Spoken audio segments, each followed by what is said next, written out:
और उधर झारखंड के राज्यों में कैबिनेट की अहम बैठक खत्म हो चुकी है। सरकार ने 35 प्रस्तावों पर अपनी मुहर लगा दी है।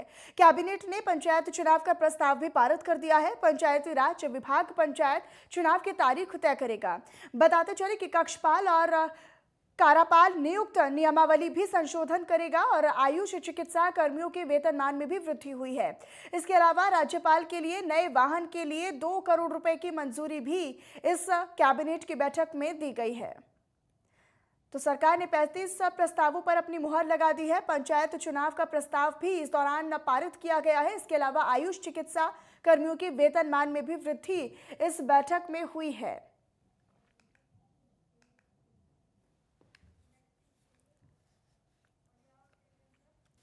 और वहीं कोंडागांव के जैन ओसवाल भवन में बस्तर चैम्बर ऑफ कॉमर्स ने एक अहम बैठक की, जहां इस बैठक में कहा गया कि कई सालों से रेल की आस लिए बस्तर वासी अपना सपना लिए बैठे हैं। बस्तर तक एक ही राजमार्ग है जो कि कभी भी बंद हो जाता है, जिसकी वजह से व्यापारियों और आम लोगों को भारी दिक्कतों का और परेशानियों का सामना इस दौरान करना पड़ता है। कई सालों से सरकार ने सपना तो दिखाया हुआ है, लेकिन पूरा कब किया जाएगा, जिसके लिए अब बस्तर चैम्बर ऑफ कॉमर्स ने सभी समाज और सभी जिलों में बैठक की है।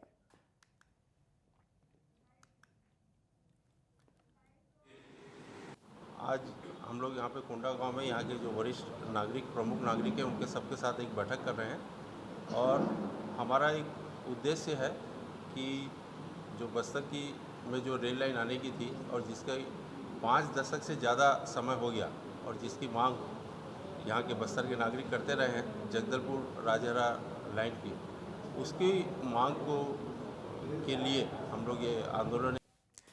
और ट्रेनों के स्लीपर कोच में तो आपने कई बार सफ़र किया होगा। स्लीपर कोच में जो यात्रियों के लिए सुविधाएं दी जाती हैं उसे आप बखूबी जानते भी होंगे, लेकिन उन सभी सुविधाओं के साथ स्लीपर कोच को आप ऑफिस में तब्दील कर दिया जाए तो आपको हैरानी तो होगी ही। कुछ ऐसी ही अनोखी पहल बिलासपुर रेल मंडल के कबाड़ से जुगाड़ कर की है। दरअसल आपको बताते चले कि इस जुगाड़ में ट्रेन की बोगी आपको बाहर से ट्रेन की तरह ही दिखाई देगी, क्योंकि बोगी यार्ड की पटरी पर ही खड़ी है। वहीं इस ऑफिस में 5 से 6 लोगों के बैठने के लिए 2-2 कंपार्टमेंट का एक रूप तैयार किया गया है। ये इस ऑफिस की खास बात यह है कि इसमें ज़्यादा कुछ बदलाव नहीं किया गया है। स्लीपर कोच में रहने वाली सुविधाएं जिस जस की तस बनी हुई हैं और वहीं इस जुगाड़ में ट्रेन की कोचों को स्लीपर कोच की तरह ही बरकरार रखा गया है। तो स्लीपर कोच में रहने वाली जो सुविधाएं होती हैं वही इसमें जस की तस है। कबाड़ के जुगाड़ से ये स्लीपर कोच जो है वो एक ऑफिस की तरह तैयार किया गया है, जिसमें करीब 4 या 5 लोगों के बैठने की सुविधा भी है। तो स्लीपर कोच में रहने वाली ये जो सुविधाएं हैं ये उपलब्ध कराई गई हैं, जो इसे और खास और विशेष बनाती हैं। यहाँ पे ये जो अपना ऑफिस है वो कंडम कोच था पहले, उस पे बनाए हैं। तो रेलवे की जो ये पहल है, जो भी कंडम कोचेस है उसको आप एक रूम जैसा आप डेवलप कर दे और उस पे अभी यहाँ जो है वो पूरे ऑफिशियल काम हो रहा है। और सुविधा की बात करें तो इसमें सारी सुविधा है, जैसे एक नॉर्मल ऑफिस में जो बिल्डिंग में रहती है, चाहे पानी की सुविधा हो, इलेक्ट्रिक की मतलब अवेलेबिलिटी हो, तो सारी चीज़ें एक नॉर्मल ऑफिस में रहता है। तो काफ़ी अच्छी पहल है। तो आई थिंक मतलब इसको आगे लाना चाहिए। जो भी कंडम कोचेस है वो क्या है, एक जो कंडम जो चीज़ें हैं उसका यूज़ भी है, अच्छी यूज़ भी हो सकती है उस चीज़ के लिए।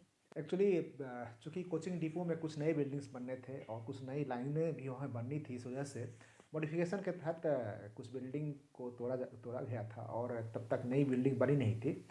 तो जो हमारे कंडम कोच हो गए थे तो उसका बेस्ट उपयोग करते हुए और ट्रांजिट टाइम में उसको कार्यालय के रूप में परिणत किया गया।